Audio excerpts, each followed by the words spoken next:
The sounds of your voice are produced like the notes of a piano accordion. A stream of air is blown from a bellows and makes the reeds of the accordion vibrate, sounding the notes. Your living voice instrument works the same way. Your lungs are the bellows. The reeds are your vocal cords. They vibrate and sound when you expel air through them while you think of the sound that you want to make. How do you talk? How are your words produced? The vowels and consonants of your speech are molded and formed by the action of the tongue, lips, teeth, and the walls of the mouth and throat. They mold the stream of air being expelled from the lungs. They shape and modify the vibrations of the vocal cords. The results of this molding and shaping are the speech sounds, the vowels and consonants which make up spoken words. Let us see how this happens. Speak the consonant P aloud. What did you do? You pressed your lips firmly together, then separated them suddenly, sending out a little puff of air. Your tongue did nothing. Now speak the consonant T aloud. What did you do?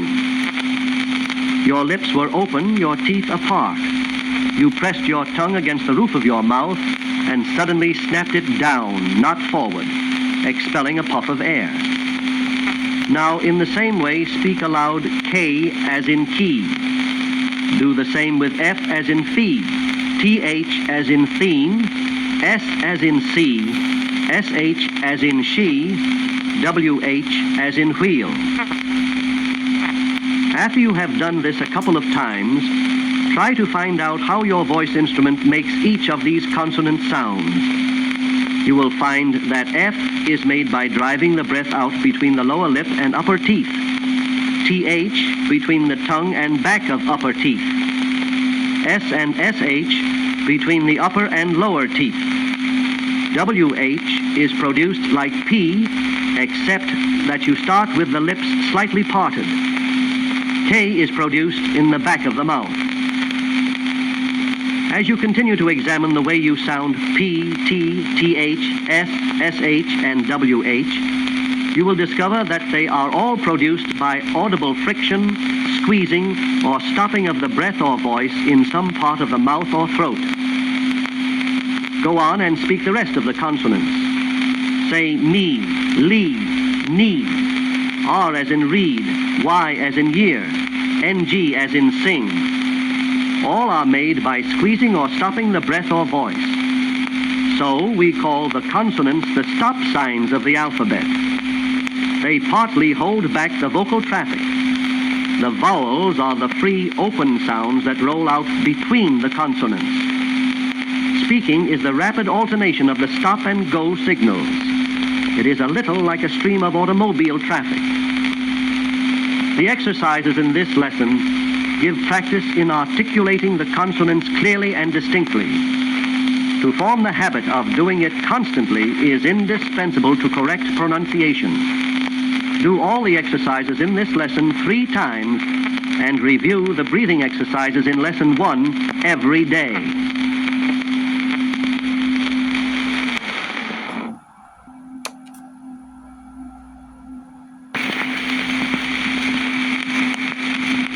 If you have practiced Dr. Robinson's previous 8 lessons faithfully, you have greatly improved your speaking voice and your pronunciation by going through the 4 records only once. You have also learned some of the principles of inflection and stress. I suggest that you now prove to yourself how much you have learned. You can do it this way. Listen to the interpretation on this record of the famous Gettysburg Address by Lincoln. Then practice the speech yourself, sentence by sentence, refreshing your memory by replaying parts of the speech.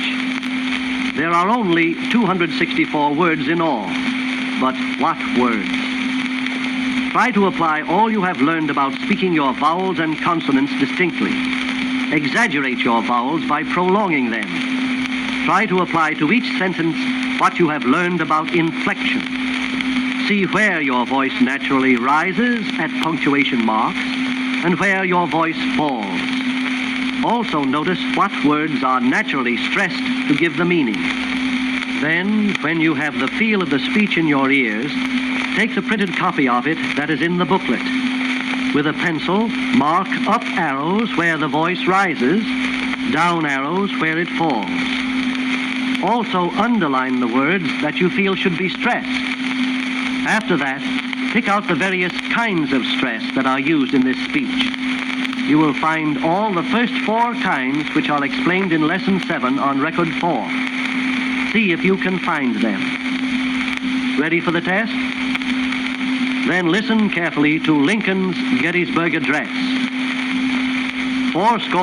77 years ago, our fathers brought forth upon this continent a new nation, conceived in liberty and dedicated to the proposition that all men are created equal. Now we are engaged in a great civil war, testing whether that nation or any nation so conceived and so dedicated can long endure. We are met on a great battlefield of that war. We have come to dedicate a portion of that field as the final resting place of those who here gave their lives that that nation might live. It is altogether fitting and proper that we should do this. But in a larger sense, we cannot dedicate, we cannot consecrate, we cannot hallow this ground. The brave men, living and dead, who struggled here, have consecrated it far above our power to add or detract. The world will little note nor long remember what we say here, but it can never forget what they did here. It is for us, the living, rather to be here dedicated to the unfinished work they who fought here have thus far so nobly advanced. It is rather for us to be here dedicated to the great task remaining before us, that from these honored dead we take increased devotion to that cause for which they here gave the last full measure of devotion, that we here highly resolve that these dead shall not have died in vain, that this nation under God shall have a new birth of freedom, and that government of the people, by the people, and for the people shall not perish from the earth.